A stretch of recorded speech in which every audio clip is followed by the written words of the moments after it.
أعوذ بالله من الشيطان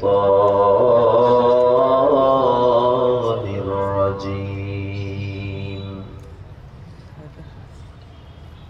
بسم الله الرحمن الرحيم.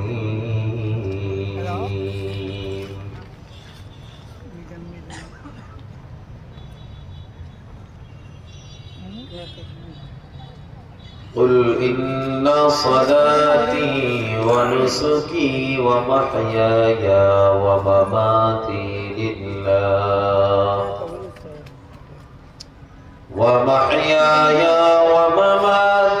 لله رب العالمين.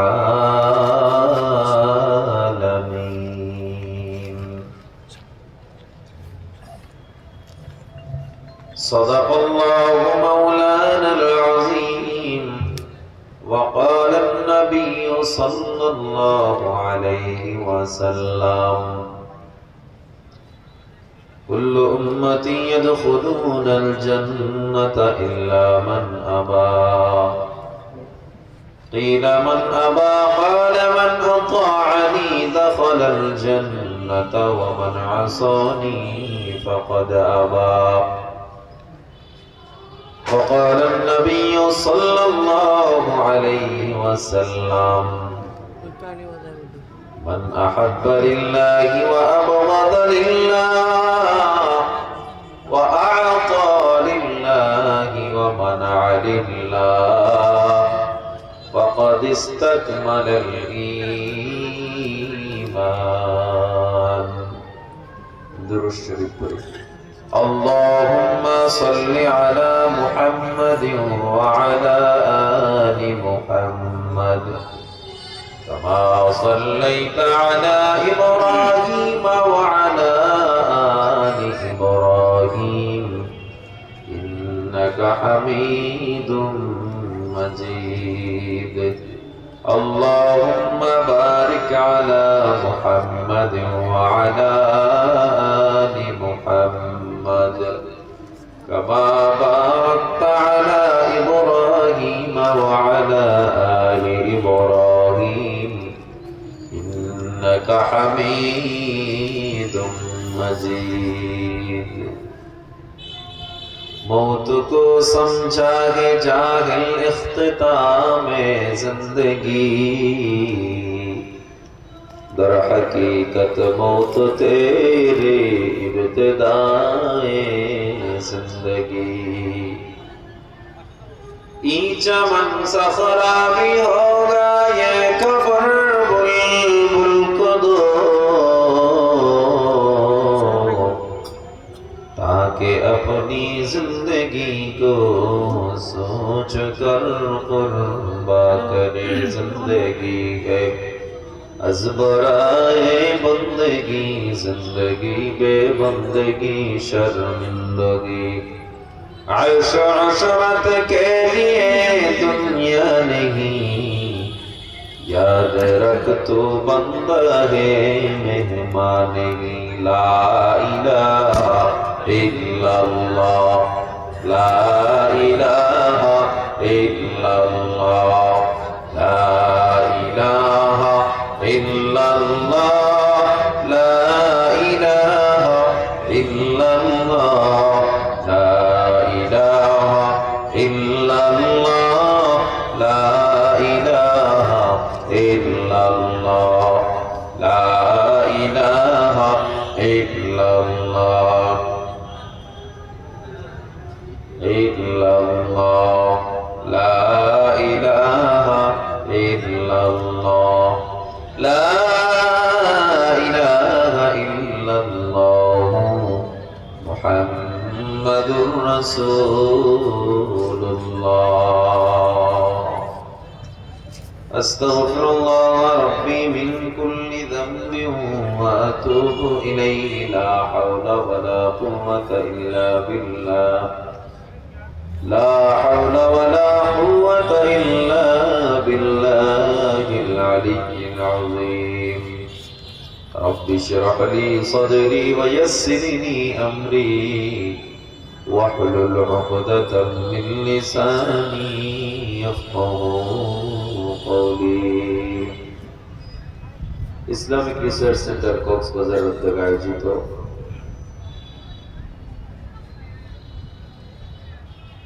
একুশতম বার্ষিক সভায় উপস্থিত মাহফিলের সম্মানিত সভাপতি মুআজ্জাজ মুকাররম হযরত উলামায়ে কেরাম, দূর দূরান্ত থেকে আগত আল্লাহ পাকের প্রিয় বান্দাগণ, পর্দার আড়ালে মা ও বোনেরা, আল্লাহ পাকের দরবারে অসংখ্য অগণিত শুকর আদায় করছি যিনি আমাদেরকে জোহরের সালাত আদায়ের পর তিনি এক মহা দামি মজলিস আল্লাহ কবুল করেছেন। এমন এক মজলিস আল্লাহ কবুল করেছেন যে মজলিসের দাম আল্লাহ তাআলার নবী হাদিসে কুদসিতে ঘোষণা করে দিয়েছেন, নাযালাত আলাইহিমুস সাকিনা। এমন এক মজলিস আল্লাহ যেখানে সরাসরি সাকিনা নূর নাযিল করেন। তো আমরা এই ময়দানে নিজের ইচ্ছায় আসতে পারি নাই, আল্লাহ তাআলার অশেষ কৃপা ও আল্লাহ তাআলার স্পেশাল রহমত দয়া ছিল, এজন্যই আমরা আসতে পেরেছি। যতটুকু কথা হবে আল্লাহ তাআলা যেন সবাইকে, আমাকে সহ সবাইকে, আমার সমস্যা না, এই বাংলায় বলতে না থাকবে না, ধর্ম পালন করবে, মুসলমান বাধা দিবে না, কারণ মুসলমান সম্প্রীতির দেশ। কিন্তু আমার নবী জাতীয় যদি টানাটানি করা হয়, আমার নবীর ইজ্জত নিয়ে যদি টানাটানি করা হয়, আমার নবীর খতমে নবুয়তের উপর যদি আক্রমণ করা হয়, আমরা মুসলমান এক ফোঁটা রক্ত থেকে পর্যন্ত নবীর দুশমনদেরকে বাংলা ছাড় দেব না।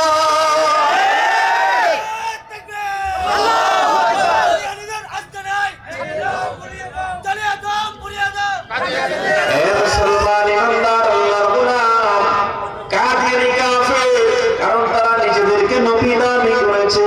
না না, আমরা মুসলমান হিসেবে কখনো মেনে নিতে পারি না। নবীর মানার নাম কিন্তু শুধুমাত্র ভালোবাসি, এটার নাম নবুয়ত, নবীর ভালোবাসা না। আল্লাহ নবী জানায়া দেয়, লা ইউমিনু আহাদুকুম হাত্তা আকুনা আহাব্বা ইলাইহি মিন ওয়ালিদিহি ওয়া ওয়ালাদিহি ওয়ান নাসি আজমাইন। তুমি মুমিন হতে পারবে না যতক্ষণ না পর্যন্ত তোমার মা বাবা, তোমার সন্তান, তোমার সব মানুষের চেয়ে আমি নবীকে বেশি ভালো না বাসবা। তাইলে একটু আমার জবাব দেন, আমার নবীর দাম বেশি নাকি নেতার দাম বেশি? আমার নবীর দাম বেশি না মা বাবার দাম বেশি? সুতরাং আমরা মুসলমান, আমার অন্তরে আমার আল্লাহর জন্য, নবীর জন্য আলাদা জায়গা আছে। কেউ যদি নবীর ইজ্জত নিয়ে টানাটানি করতে চায়, আমার নবীর ইজ্জতের উপরে আক্রমণ করতে চায়, আমি মুসলমান, আমি নবীর উম্মত দাবি করি, আমার অন্তরে এক যারা পরিমাণ নবীর মহব্বত যদি থাকে, এই বাংলায় কখনো নাস্তিক মুরতাদদেরকে ঠাঁই দেওয়া হবে না। ঠিক কিনা জোরে বলেন? মুসলমানের এই দেশে কাদিয়ানীদের ঠাঁই নাই, কাদিয়ানীদের ভক্ত যারা, তাদের কোনো রক্ষা নাই। এই দেশেতে থাকতে হলে কোরআন মানতে হবে, কোরআন না মানলে সোনার বাংলা থাকতে হবে।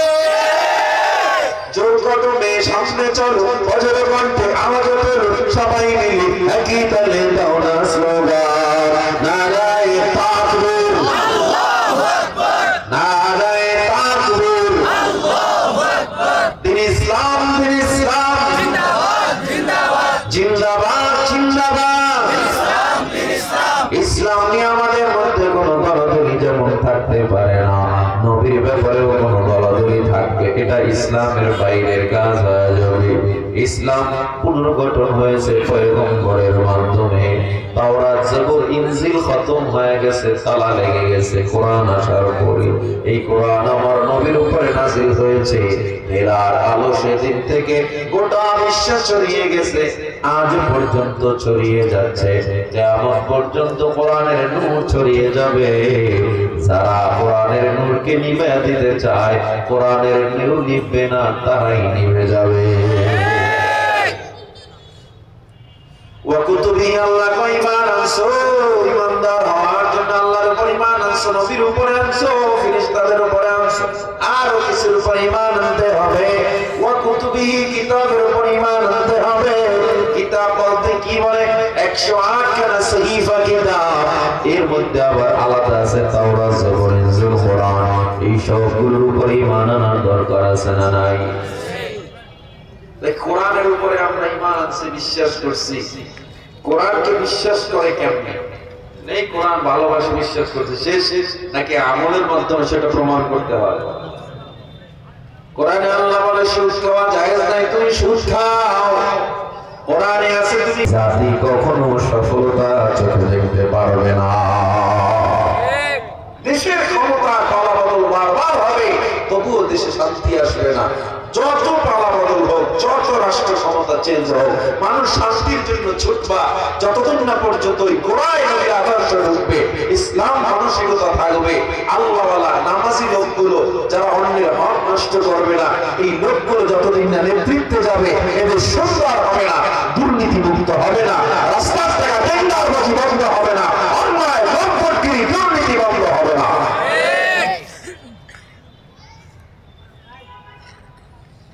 কদিন পর দেখবেন নেতা আটটা আবার পালায় গেছে, যার জন্য দৌড়াইছে পালায় গেছে।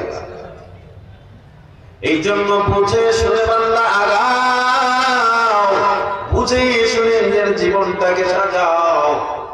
নবীর নেতা বানায়, আল্লাহকে মনি বানায় নাও, প্রভু বানায় নাও। এজন্য আমি একটা আয়াত তেলাওয়াত করেছিলাম, কুল ইন্না সালাতি ওয়া নুসুকি ওয়া মাহইয়ায়া ওয়া মামাতি লিল্লাহ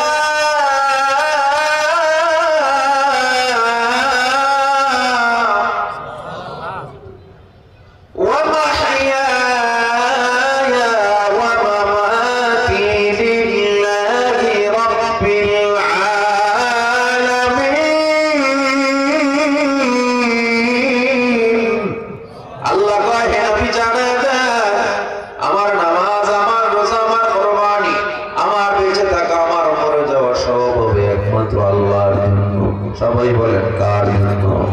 এই জীবনে কিছুই চাওয়ার নেই তো আর, আমার জীবন আমার মরণ সবই তোমার, আমার জীবন আমার মরণ সবই তোমার। এই দুনিয়ায় আছি তোমার দয়াতে, তোমায় ছাড়া শান্তি পাই না কিছুতে, নেই হৃদয়ে তুমি ছাড়া কেউ তো আর, আমার জীবন আমার মরণ সবই তোমার, আমার জীবন আমার মরণ সবই তোমার। জিন্দেগিটা গড়তে চাই রঙে তোমার, ফেরায়ও না বলে আমি গুনাহগার, সুরে সুরে সদা যেই গান গাই তোমার, আমার জীবন আমার মরণ সবই তোমার, আমার জীবন আমার মরণ সবই তোমার। আমার জীবন আমার মরণ, আমার বেঁচে থাকা মরে যাওয়া কোনো মানুষের জন্য হবে না, কোনো মানুষের গোলামি চলবে না, একমাত্র আল্লাহকে আমার মনে বানায় নিব। কে কে রাজি আছেন? হাতটা দেখায় নারায়ে তাকবীর। এজন্য আল্লাহর গোলামি চলবে, কোনো মানুষের গোলামি না। ও আমার যুবক, ও আমার বৃদ্ধ বাবা, ভালো করে বুঝে নাও, ইমানদার হয়ে নাও। কোরআনের মর্ম বুঝলাম না, বেঈমান না কোরআনের মর্ম বুঝে নিল। ইহুদি খ্রিস্টানরা কোরআন রিসার্চ করে করে মুসলমান হয়ে যায়। তুমি আমি এত বড় নেমো খারাপ হই না, কোরআনের কোনো মর্ম আজ বুঝলাম না। কোরআনকে পড়লেই বুঝতে যে কোরআন কত দামি কোরআন। আমি গত 7 মাস আগে আমেরিকার নিউ ইয়র্ক সফরে গিয়েছিলাম প্রোগ্রামের জন্য। শুধুমাত্র ঋগ্বেদ, গীতা, বাইবেল, রামায়ণ, কোরআন এগুলোর পাঠ্যক্রমে একটা লেকচার দিয়েছিলাম। খ্রিস্টানরাও ছিল সেখানে। নিউ ইয়র্কের জ্যাকসন হাইটে 8 জন কাফের খ্রিস্টান সেই লেকচারের পর আমার হাতে হাত দিয়ে মুসলমান হয়ে গেছে। আমি তাকে কোরআনের পার্থক্য, গীতার পার্থক্য, রামায়ণের পার্থক্য, বাইবেলের পার্থক্য, প্রত্যেকটার পার্থক্য বুঝাতে পেরেছি। কোরআনের পার্থক্য কি তাদের সাথে তারা বুঝতে সক্ষম হয়েছে। আর মুসলমানের সন্তান এই কোরআন থেকে কতটা দূরে। আপনি দেখবেন না এই কোরআন নব মুসলিমের অভাব নাই, কিন্তু দেখবেন না যে নব হিন্দু, নব খ্রিস্টান খুব একটা চোখে পড়ে না, দেখছেন? এরপরে কোরআনকে মুসলমান আপন বানায় না, সন্তানকে কোরআন শিক্ষা দেয় না। লজ্জাজনক বিষয়। সফলতার জন্য কয়টা গুণ লাগবে মনে আছে আপনাদের? 1 নম্বরের গুণ ইমানদার হওয়া। ইমানদার হওয়ার জন্য বান্দা কিছু শর্ত। 1 নম্বরের শর্ত পাইলাম, আল্লাহকে মানলাম, রাসূলকে মানলাম, কিতাবকে মানলাম। আল্লাহকে আরো কিছু জিনিস মানতে হবে। এর মধ্যে ওয়াল কদরি, তাকদীরকে বিশ্বাস করতে হবে। খায়রিহি, তাকদীরের ভালো, ওয়া শাররিহি, মন্দ, মিনাল্লাহি তাআলা। আমার ভাগ্যের ভালো মন্দের পরিবর্তন করে কে? মানেন তো আপনারা? ওয়াল বাসি বাদাল মাউত, মরণের পরে আবার আল্লাহ আমাদেরকে পুনরুত্থান করবেন, উঠাবেন। এই কথাগুলো বিশ্বাস করেন কি করেন না? যদি বিশ্বাস করেন, 4 গুণের মধ্যে 1 গুণ আমাদের মধ্যে পাওয়া গেল, ইমানদার হইলাম। সবাই বলেন আলহামদুলিল্লাহ। জান্নাতে যাওয়ার 4টা গুণের 1 নাম্বার পাইলাম ইমানদার। আল্লাহ কয় বুঝলাম ইমানদার হইছো, লাভ নাই যদি আমিলুস সালিহাত, লাভ নাই যদি আমল না করো। ঈমান আছে আমল নাই, এর কোনো দাম নাই। আমি ইমানদার, আল্লাহর মানছি ইমানদার, আল্লাহকে এখন সর্বদ্বিতীয় মেনে নিলাম, আমি ইমানদার। নবীকে মানলাম, আমি ইমানদার। আমি পরকাল বিশ্বাস করলাম, আমি ইমানদার। কিন্তু আমি নামাজ পড়লাম না, ওয়া আমিলুস সালিহাত, আমল করলাম না, নামাজ পড়লাম না। আমার এই ইমানগিরি মুসলমানের দাম আল্লাহর দরবারে নাই। নামাজ পড়ার দরকার আছে না নাই? রোজা রাখার দরকার আছে না নাই? ইমানদার হইছো, লাভ নাই। আমলওয়ালা ইমানদার হতে হবে। আমি যত বড় মাওলানা, যত বড় বক্তা, যত বড় শাইখুল হাদিস, যত বড় ইমাম, যত বড় খতিব হই না কেন, আমি যদি নামাজ না পড়ি, একজন রিকশাওয়ালা কোরআন জানে না, হাদিস জানে না, কিচ্ছু জানে না, কিন্তু শুধুমাত্র ঈমান আইন আল্লাহর উপরে নামাজ আদায় করতেছে, খারাপ কাজ করে না, আল্লাহর দরবারে আমার মতো বেনামাজি আমলের চেয়ে ওই রিকশাওয়ালার দাম কোটি কোটি গুণ বেশি। আমি আলেমের কোনো দাম নাই যদি নামাজ না পড়ি, আমি মুফতির কোনো দাম নাই যদি নামাজ না পড়ি, আমি পীরের কোনো দাম নাই যদি আমল না করি। এই জন্য আমার আল্লাহ জানে এই ইমানদার হইছো লাভ নাই। ওয়া আমিলুস সালিহাত, আমলে সালেহ করা লাগবে। আমল আর ফেল, ফেলুন অর্থ কাজ, আমলুন অর্থ কাজ। ফেলুন এর অর্থ যে কাজ, এটার ক্রিয়া শেষ হয়ে যায়, কাজ যখন করছেন এই পর্যন্ত, এরপর শেষ। আর আমলুন যে কাজ, এটার ক্রিয়া শেষ হয় না, চলমান।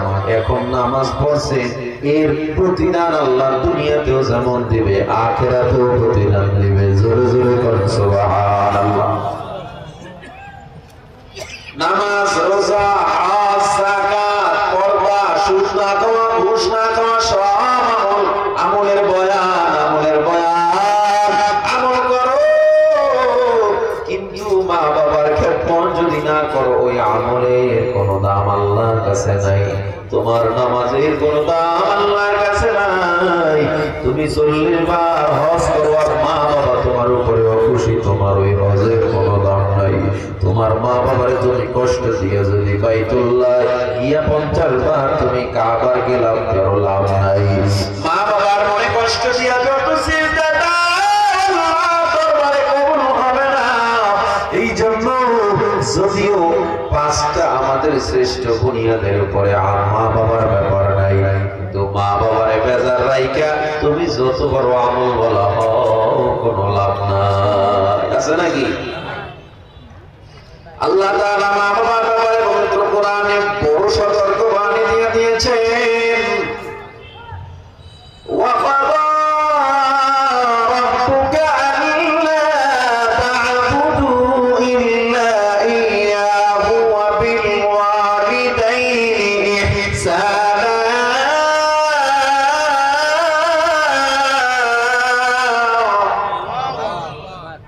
ইম্মা يبلغن عندك الكبر أحدهما أو كلاهما فلا تقل لهما أف ولا تنهرهما মা বাবার সাথে এমন কথাও বলা যাবে না, মা বাবা কোনো কথা বলছে আর তুমি উফ করে উঠছো, হবে না।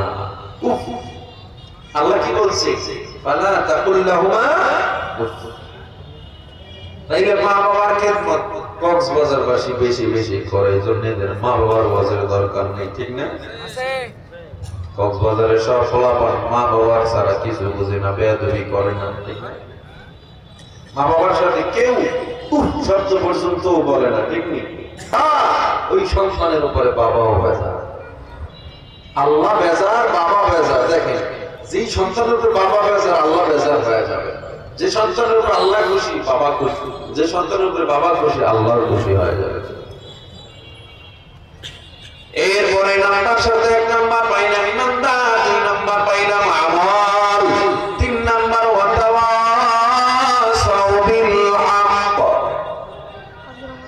জান্নাতে যাওয়ার 4টা গুণের মধ্যে 3 নাম্বার গুণ হলো ওয়াতাওয়াসাউ বিল হক, সত্য প্রচার করা, সত্যের উপদেশ দেওয়া। এই হক কথা না বললে ওই ইমানগিরির দাম নাই।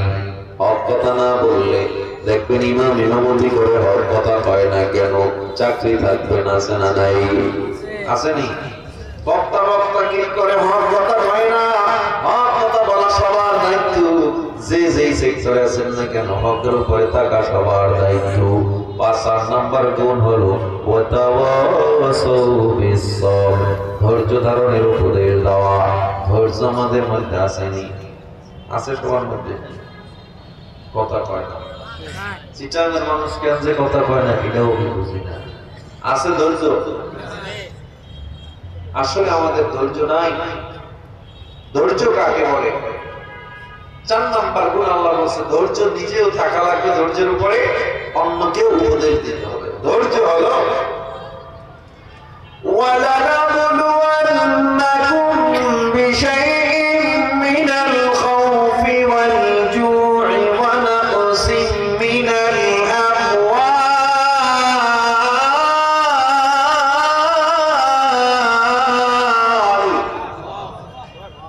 ওয়াল আমওয়ালি ওয়াল আনফুসি ওয়াত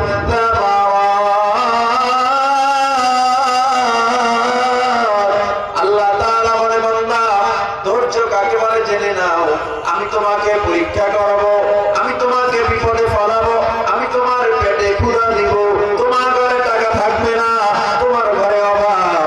দেখো তুমি গ্রামীণ ব্যাংক থেকে সুদে টাকা নামায়া চাউল কিনছো, গ্রামীণ ব্যাংক থেকে ব্লাড ব্যাংক থেকে কিস্তিতে টাকা নামায়া, এরপরে তুমি 2 নম্বরই কাজ কইরে, এরপরে চুরি কইরা, ডাকাতি কইরা নিজের পেট চালাইছো নাকি আমি আল্লাহর উপরে ধৈর্য ধরে আছো, এটার নাম হলো ধৈর্য। আল্লাহকে বলা যাবে না, ভয়ের মধ্যে আল্লাহকে বলা যাবে না, যত বিপদ হোক না কেন আল্লাহরে বলা যাবে না, এর নাম হলো ধৈর্য। আমার ঘরে চাল নাই, আমার ঘরে ডাল নাই, আমি বড় গরীব, এই অবস্থায় আল্লাহরে বলা যাবে না, এর নাম হলো ধৈর্য। অনেকে এমন আছে দোকানে আগুন লাগছে, বারবার বলে আল্লাহ কি আর কারো দোকান দেখে আমার দোকানটাই দেখবো আগুন কেন লাগবে, অথচ আল্লাহ বলে ওয়ানাকসিম মিনাল আমওয়াল, আমি তোর মাল সম্পদ নষ্ট করে দিব, দেখবো তুই আমার উপরে খুশি আছো না বেজার আছো। আল্লাহ কয় তুই বিপদে পড়া, আরে চাকরি করো, টাকা পাও মাত্র 1000, মাত্র 10,000, 15,000, 20,000 টাকা তোমার স্যালারি, টাকাটা হাতে পাইয়া মন জীবনটা বেজার করে ফেলেছো, এই টাকা দিয়ে কেমনে চলবো, সংসার চলবে না, কেমনে চলবো, সন্তানের জন্য কেমনে, কি সমস্যা আমায় খুলে বলো, কেমনে থানা ফিরে বাড়ি আসো, আমি তোমার বাড়িতে আসার পরেও কেন কোনো জবাব দাও না? তলহা বলে নবী এটা বলা কি লাগবে? নবী বলে হ্যাঁ বলা লাগবে। সব সাহাবায়ে কেরামের প্রশ্ন, তুমি কেন বাড়ি চলে আসো? তলহা চোখের পানি ছেড়ে কাঁদে আর কয় পয়গম্বর, আপনার সাহাবী তলহা এত গরীব, তিনটা কাপড় কেনার মতো ক্ষমতা তলহার নাই, ঘরে মাত্র দুইটা কাপড়, দুইটা চাদর ঘরের মধ্যে আছে। ঘরে একটা গর্ত বানাইয়া আমার বিবির ওই গর্তের মধ্যে রেখে আমি কাপড় পরে নামাজের জন্য মসজিদে নববীতে চলে যাই, আবার সালাম ফিরাইয়া দ্রুত বাড়িতে চলে আসে যেন আমার বিবির নামাজ কাজা না হয়ে যায়। একটু জোরে বলেন আল্লাহু আকবার। তারা এরপর নবীরে বুঝতে চায় না, আমার নবী চোখের পানি ছেড়ে কাঁদে আর কয় তলহা একটা দিনও আমার বলো নাই। আমার নবী কয় তলহা আমার কাছে একটা বারও তুমি বলো না, তোমার এত অভাব এত কষ্ট একটা বারও শেয়ার করো না। তলহা কয় নবী করলার মধ্যে ফায়দা কি ছিল? আপনি তো বলে দিয়েছেন আল্লাহ পরীক্ষা করবে, বিপদে আপদে ধৈর্য ধারণের কথা আপনি বলেছেন, পেটে ক্ষুধা থাকলেও ধৈর্য ধারণের কথা আল্লাহ বলেছে, ঘরে খাবার না থাকলেও ধৈর্য ধারণের কথা আল্লাহ বলেছে। এই তলহা কেমন তলহা? ও মুসলমান, উহুদের যুদ্ধে আমার নবী যখন রক্তাক্ত, আল্লাহর নবী যখন ওদের ময়দানে রক্তাক্ত, নবীর মাথায় হেলমেটের পরা ভেঙে ঢুকে গেছে, আমার নবীর দুইটা দাঁত ভেঙে জমিনে পড়ে গেছে। হযরত ওমর, আবু বকর, ওসমান আলী দৌড়ে নবীরে গিয়া জড়াইয়া ধরেছে।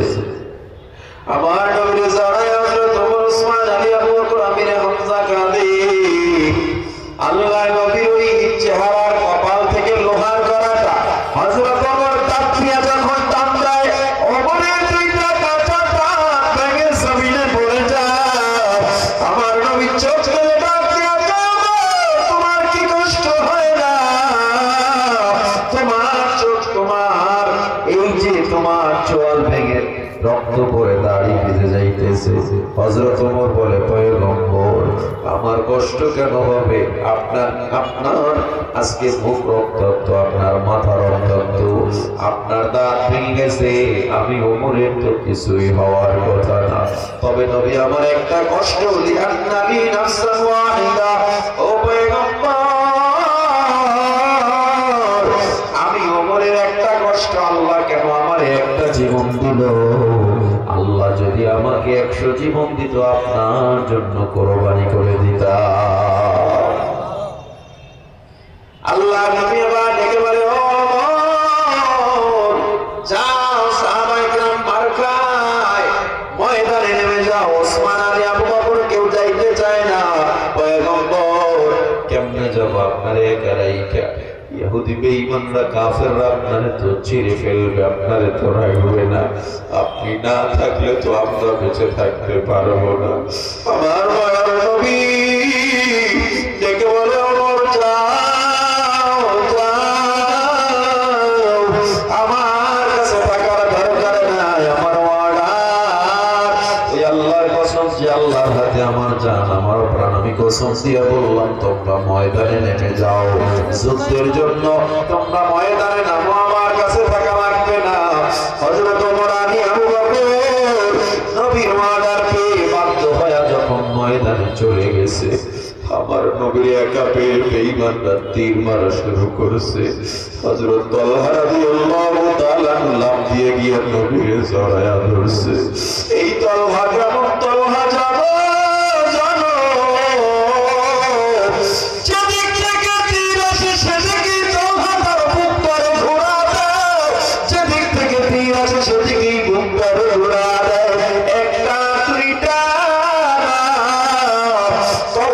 শরীরে 70টা তীর বর্ষার আঘাত লেগে গিয়েছে। আমার নবী তলহার দিকে তাকায় তাকায় কান্না করতেছে। তলহার তো একটা তীরের আঘাত মানুষ সহ্য করতে পারে না। তলহার গায়ে 70 তীর বর্ষার আঘাত। আল্লাহর নবী তলহার দিকে তাকায় যখন কাঁদতেছে, তলহা যায় নবীর টান দিয়ে নিজের কাঁধের উপরে উঠাইয়া ফেলছে। আমার নবী তার মুখ ঠোঁট দুইটা তলহার কানের কাছে নিয়ে কয়, তলহা ও তলহা, তুমি কেমনে দাঁড়া রইছো?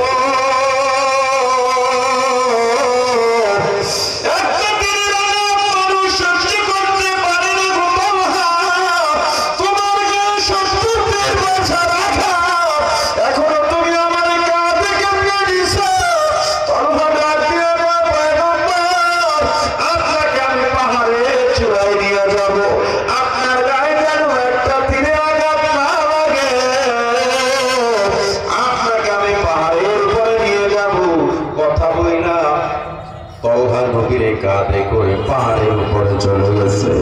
আমার নবী মদিনার জিন্দেগিতে বিভিন্ন সময় হঠাৎ করে কান্না করে উঠতেন। একদিন আবু বকর রাদিয়াল্লাহু তাআলা জিজ্ঞাসা করে, পয়গম্বর হঠাৎ করে প্রসঙ্গ ছাড়াই কেন কান্না করেন? আল্লাহ নবীকে বলে, প্রসঙ্গ ছাড়া আমি কাঁদি না, আমি কাঁদি উহুদের ময়দানে সেই তলহার কথা আমার মনে পড়ে যায়। জানো সাহাবা, তোমরা তো ময়দানে যুদ্ধ করতেছিলা, আর তলহা এদিকে আমারে বাঁচানোর জন্য তীরের সামনে বুকটারে পেতে দিয়েছিল। একটা দুইটা না, সেদিন তলহার গায়ে 70টা তীর বর্ষার আঘাত লেগেছিল। ও সাহাবী, তোমরা জানো, এরপরও তলহা আমার নিরাপত্তার জন্য এই তীরের আঘাত সহ আমাকে কাঁধে করে পাহাড়ের চূড়ায় উঠে গিয়েছিল। নবী যখন উঁচু জায়গায় বসা, ময়দানের দিকে নবী তাকা দেখে যুদ্ধ শেষ।